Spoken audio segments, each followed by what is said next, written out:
On the morning of August 5th, 70 BC, the chaos began. A series of battles between God and man are about to begin in the Colosseum. That will determine the mere mortal's future. Rufus took a hit from Ares which knocked him to the ground but didn't slow him down. Ares, thinking the battle was finished, began to remove the hot, heavy armor that felt as heavy as the weight of the world. Rufus, with all his might, thrust the sword into Ares, catching him off guard. Rufus was victorious, and the battle between the two was finished. This was the first time in the history of Rome that a god was conquered by a slave with no special power, just the strength and bravery that lies within. The first battle came to an astounding halt. The next competitors took their places and were given their armor and weapons. Curtius, also slave of Prince Amycus and Princess Di, was going to be fighting the god of the underworld, Hades. Hades was dark and not liked by the people of Rome. Hades was jeered and ridiculed as he walked to meet Curtius at the center of the arena. Curtius was a large, strong gladiator. The crowds were betting against Hades, in favor for the well-being of the city. The people did not want Hades to be victorious because the city would be chaos. The battle was coming to a close, and Hades was barely breaking a sweat in attempting to defeat Curtius. Curtius fell to the ground at the strike of Hades' sword and tried to get up. He was knocked down once more to never rise up again.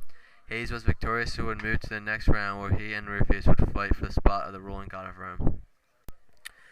Nightfall was approaching quickly, and the third round was just about to begin.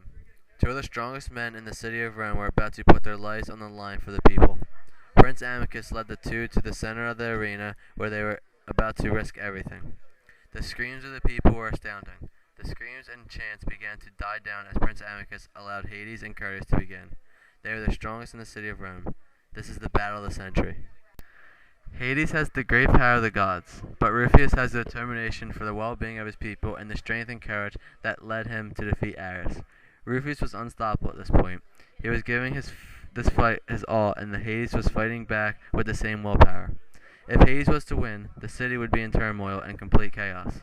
On the other hand, the victory of Rufus will be beneficial to the Romans because he will put his people's thoughts into consideration. The fight was in its final minutes, and it was going Hades' way. The crowd was furious. Rufus, using every ounce of power he had left, was beginning to slow down. After one last strike from Hades, he was down. Rufus will never rise to fight Hades again. Hades was the champion. The crowd was furious, and there was absolutely nothing they can do. They are now under the leadership of Hades. Hades was basking in the glory and was overcome with joy. The following day, the chaos began, and Hades was in control. The once beautiful city of Rome suddenly became a grim, dark world that was never meant to be. There was no way out for the people to escape. All the entries to the city were blocked by the royal army, who swore their loyalty to Hades. The strongest of the city are now soldiers to defend all of the enemies of Rome.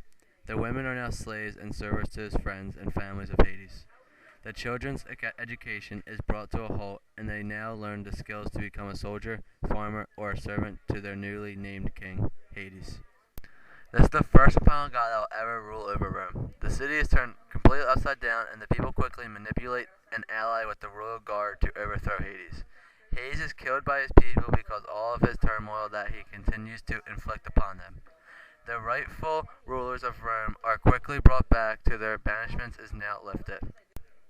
The city is now brought back to its original self, and the people are now free to go back to living life as they had prior to the great battle between the gods and mortals. Violence no longer. Heartache no longer.